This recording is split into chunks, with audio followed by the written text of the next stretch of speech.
In the quiet suburb of Millbrook, nestled just outside the bustling city of Hartford, Connecticut, a heinous crime shattered the illusion of a peaceful suburban life. On a crisp autumn morning in September 2018, the body of 17-year-old Sarah Thompson was discovered in the woods behind her family's home. The gruesome scene sent shockwaves through the community, leaving residents locked behind their doors and whispering about the killer walking among them. Detective Michael Carter, a seasoned investigator with the Hartford Police Department, was called in to lead the case. With his keen intuition and unwavering dedication, Carter delved into the intricate web of lies and deceit surrounding Sarah's murder. Little could he have imagined that this case would test his perceptions and force him to confront the darkest aspects of human nature. As the investigation unfolded, suspicion initially fell on Sarah's stepmother, Amanda Wilson. The troubled relationship between the two was no secret to their neighbors, and Amanda's jealousy of her stepdaughter seemed to provide a motive. However, beneath the surface of this seemingly straightforward case lurked a twisted tale of betrayal, secrets, and fatal consequences. At the center of this tragedy was Robert Wilson, Sarah's stepfather, a respected businessman and pillar of the community. Robert appeared to be the grieving father figure, supporting his wife in their shared loss. But as Detective Carter would soon discover, Robert's carefully constructed facade concealed a web of lies that would ultimately lead to his undoing. This is the story of a murder that tore apart a family, tested a detective's instincts, and revealed the devastating consequences of unbridled desire and betrayal. It serves as a chilling reminder that sometimes the most dangerous predators hide in plain sight, wearing the mask of normalcy in our own neighborhoods. Sarah Thompson was a vibrant and promising young woman whose life was tragically cut short just weeks before her 18th birthday. Born to single mother Amanda Thompson in 2001, Sarah grew up as a bright and curious child, always eager to learn and explore the world around her.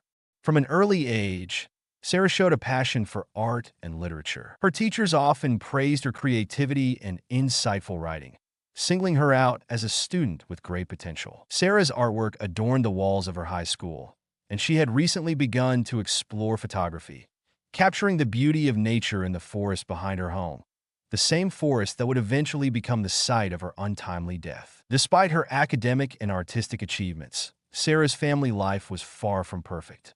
At age 12, her mother married Robert Wilson, a prosperous local businessman. Although Sarah initially welcomed the stability Robert brought to their lives, the relationship between stepdaughter and stepfather became increasingly strained as Sarah entered her teens. Her friends and classmates described Sarah as caring but fiercely independent. She had a small, close-knit group of friends and was known for standing up against bullying. Her best friend, Emily Chun, recalled Sarah's dream of studying journalism at New York University, aspiring to become an investigative reporter and uncover truths hidden beneath the surface. Sarah's relationship with her mother, Amanda, had always been complex. As an only child, Sarah had been the center of Amanda's world for years. However, Robert's arrival in their lives created a shift in the dynamic. Sarah often felt that her mother prioritized her new marriage over their maternal filial bond, resulting in frequent arguments and emotional distancing. In the months leading up to her death, those close to Sarah noticed a change in her behavior. She became more withdrawn and spent more and more time alone in her room or wandering through the woods with her camera. Her art took on darker themes, and her normally meticulous schoolwork began to wane. Emily recalled that Sarah seemed distracted and preoccupied, but when pressed, she would brush off her worries with a forced smile and a change of subject. What no one knew at the time was that Sarah had stumbled upon a secret that would prove fatal. In her search for the truth, and driven by her natural curiosity, she had discovered something that someone was willing to kill to keep hidden. Sarah Thompson's young life, full of promise and potential, was snuffed out just as she stood on the threshold of adulthood, leaving behind a community of mourning and a mystery that would shake Millbrook to its foundations. Robert Wilson, 45 years old at the time of Sarah's murder, presented himself as the epitome of suburban success. A charismatic and respected financial advisor, Robert had built a thriving firm in Hartford, where he managed the wealth of some of the city's wealthiest residents. His polished looks and self-assured attitude made him a natural community leader. He was a member of the local Chamber of Commerce and coached youth soccer. Born and raised in a working-class Boston family, Robert had climbed the social ladder through a combination of charm, intelligence, and ruthless ambition. He met Amanda Thompson at a charity gala in 2012, and their whirlwind romance culminated in marriage just 8 months later. To the outside world, Robert appeared to be the perfect husband and stepfather, providing stability and financial security for Amanda and Sarah. However, beneath the veneer of success and respectability, Robert harbored dark secrets and unfulfilled desires. His marriage to Amanda had quickly lost its luster, and he was drawn to the excitement of an illicit affair. For the past year, Robert had been in a passionate relationship with Elena Gonzalez, the wife of his next-door neighbor and close friend David. Robert's relationship with Elena was more than just a physical attraction. He felt truly alive in her presence, experiencing a connection he thought he had never shared with Amanda. The two lovers saw each other in secret, stealing moments of passion while their wives were at work or running errands. Robert became adept at lying and manipulating those around him to maintain his double life. As Sarah entered adolescence, Robert became increasingly uncomfortable in her presence. His perceptive nature and keen eye for detail made him fearful that she would discover his infidelity. He began to avoid spending time alone with his stepdaughter, making excuses to miss dinners and family events. Friends and colleagues described Robert as charming and generous, always willing to play a joke or lend a hand.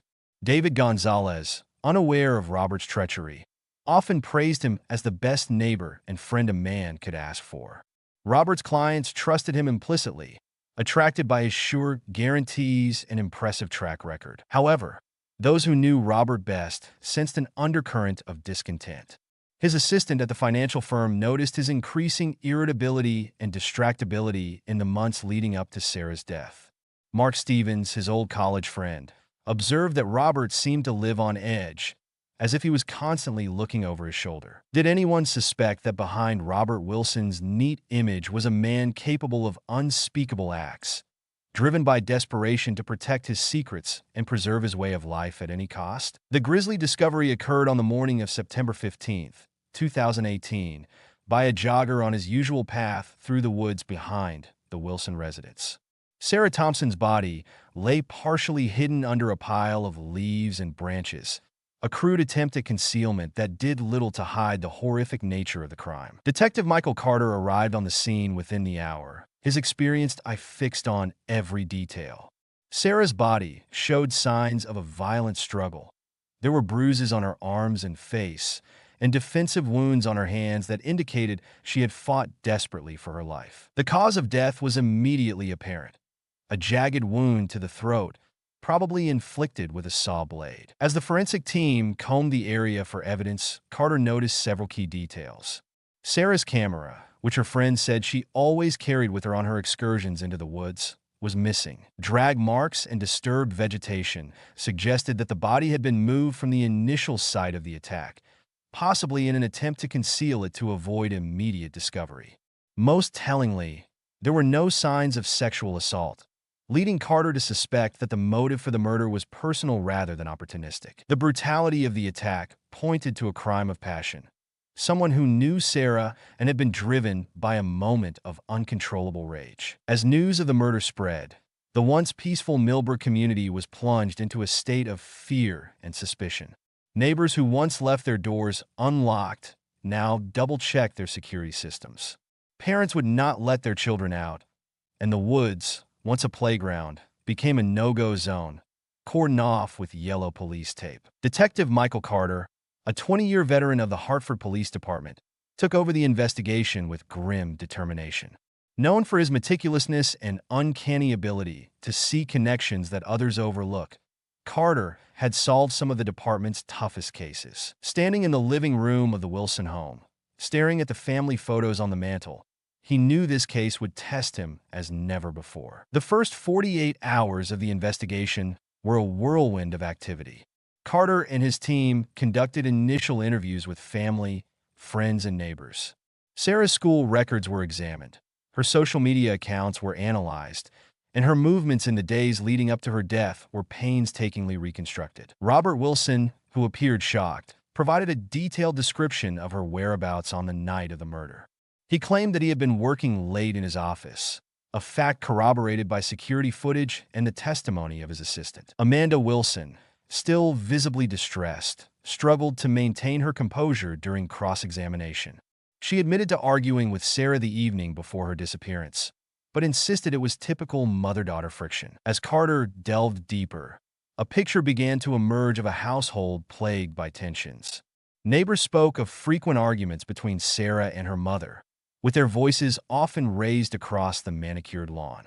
Sarah's best friend, Emily Chun, revealed that Sarah had been increasingly unhappy at home, feeling trapped and misunderstood. The initial findings of the forensic team offered more questions than answers.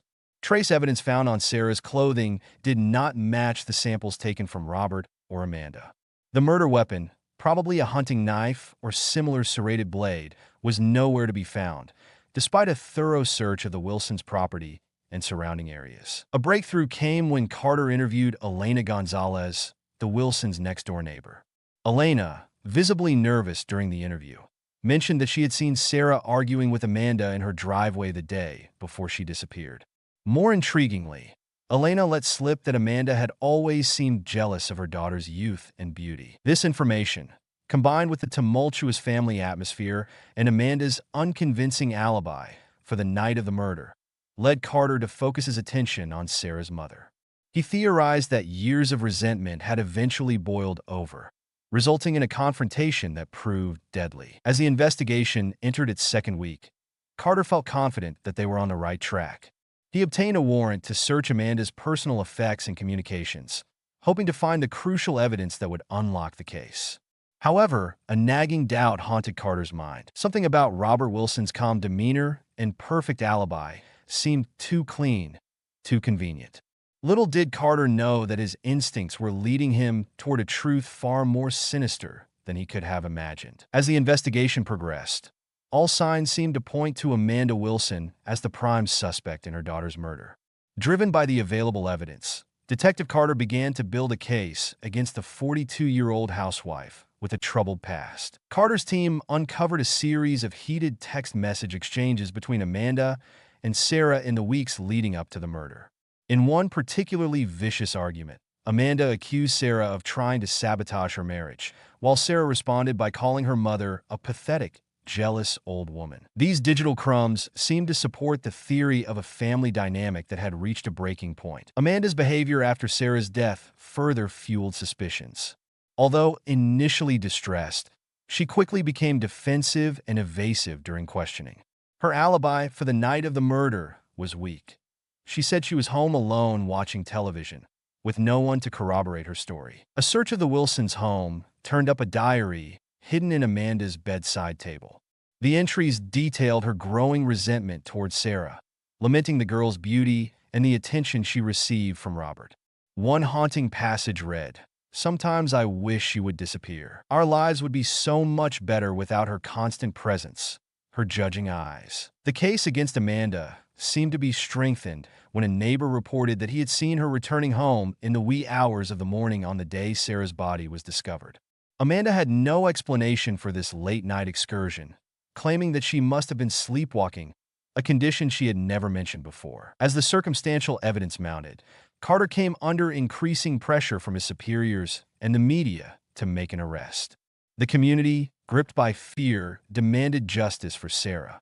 Amanda Wilson, once a sympathetic figure, became the target of public hatred and suspicion. Carter, though increasingly certain of Amanda's guilt, could not shake a nagging doubt. Something about her desperation and fear during the interrogations did not fit the calculating killer he believed had committed the crime. However, with evidence in hand, she prepared to make an arrest. On a rainy Tuesday morning, 3 weeks after Sarah's body was found, Amanda Wilson was arrested. As she was led out of her home in handcuffs, she protested her innocence, and her cries echoed through the stunned neighborhood. Robert Wilson watched from the doorway, his face turned into an unreadable mask as his wife was shoved into the back of a patrol car.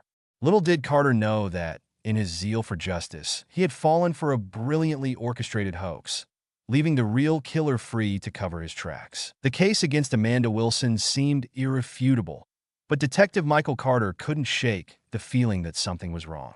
It was a small, easily overlooked detail that finally put him on the path to the truth. While reviewing security footage from businesses near the Wilsons' home, Carter noticed that Robert's car was leaving his office parking lot much earlier than he had claimed on the night of the murder. Intrigued by this discrepancy, Carter decided to dig deeper into Robert Wilson's life. He re-interviewed Robert's colleagues and clients, paying closer attention to the man's movements and relationships. It was during a conversation with Robert's assistant that Carter stumbled upon a crucial piece of information.